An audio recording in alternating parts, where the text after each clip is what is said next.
Hi everyone. Today I will quickly go over the first 8 steps in the ECOMPLY app in the path to GDPR compliance, just to give you an idea how the app itself works. The first step, of course, as you can see, is already done. It's pretty simple and pretty straightforward. You can just click it and go through the step-by-step instructions it gives you. It's quite insightful as well, so you should definitely go through it. So let's start from the second step. Does the GDPR apply to me? So here, as you can see, we ask you a very, very simple question. And based on that, we tell you if the GDPR applies to you or not. So do you offer products or services to EU residents? In our case, yes, we do. Right, so then we start with becoming compliant. There are a lot of questions about who needs to comply with the GDPR. The fact remains that this is the essential question you need to answer at first, and then the way GDPR applies to you could potentially be different depending on the size of the company and the number of processing activities that you have.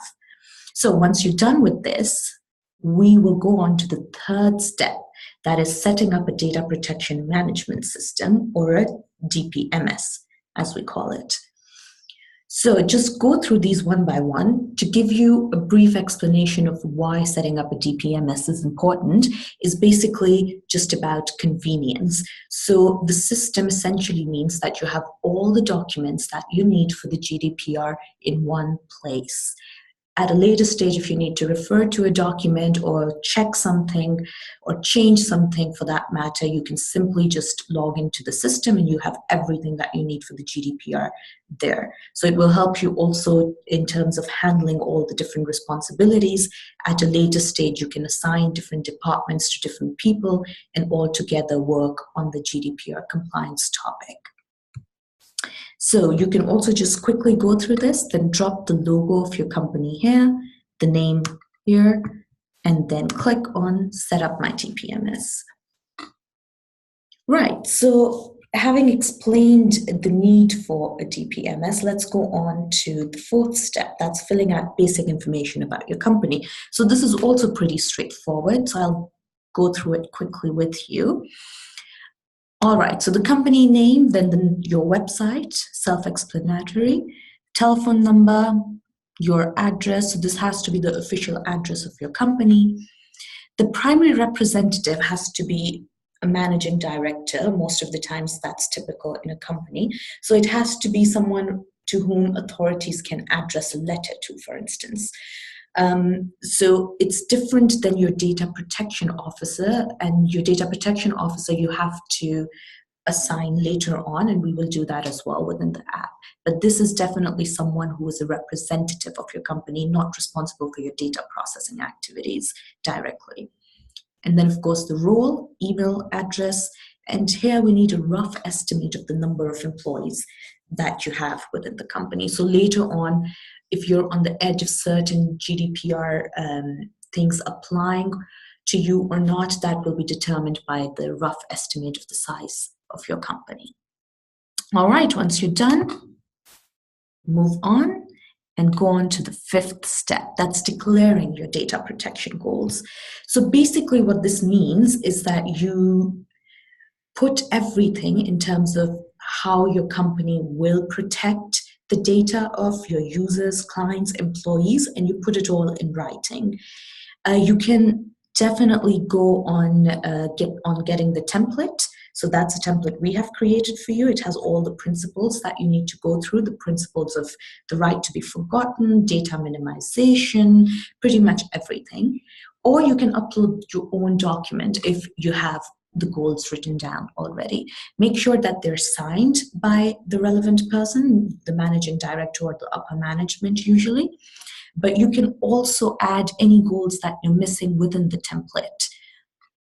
And you should be done then. So if you already have a document relating to your data protection goals, just go ahead and upload it. All right, in the sixth step, and this is interesting now, so slowly we will go on towards the processing activities, and this you can see as a first step towards that. So here you need to add departments, and pretty much all the departments in your company should be added here. So you can just simply click on this, write the name of the department, for instance, marketing. The person responsible would be a marketing manager, so write the name of the person. In our case, it would be the name of, let's just make something up, John Doe.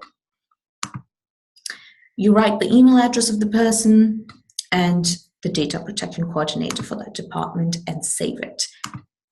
Right, so you keep on adding departments till you have all the departments within this app and the responsible persons for each department. Once they are all listed, you can click on I confirm all departments are listed and move on.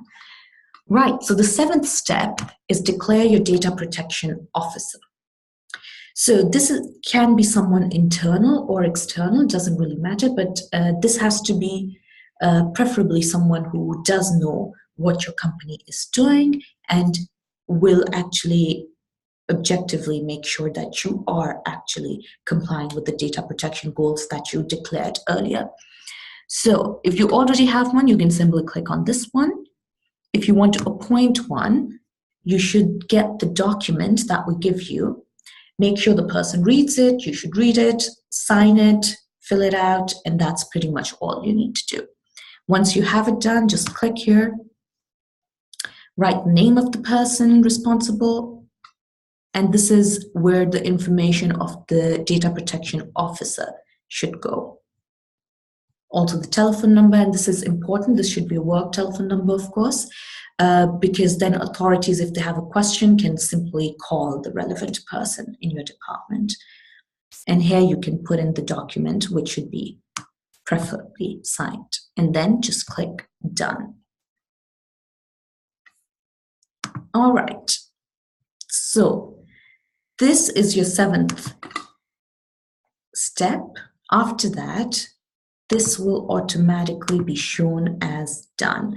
Right now, as you can see, since I did not fill in all the details, this is only 52% done. So you can also keep a track of your progress here. So just see how much of it is left, how much of it is done. Once you've filled out all the relevant documents and uploaded them in the DPMS, you will be good to go. So I hope this video helped. Good luck with complying.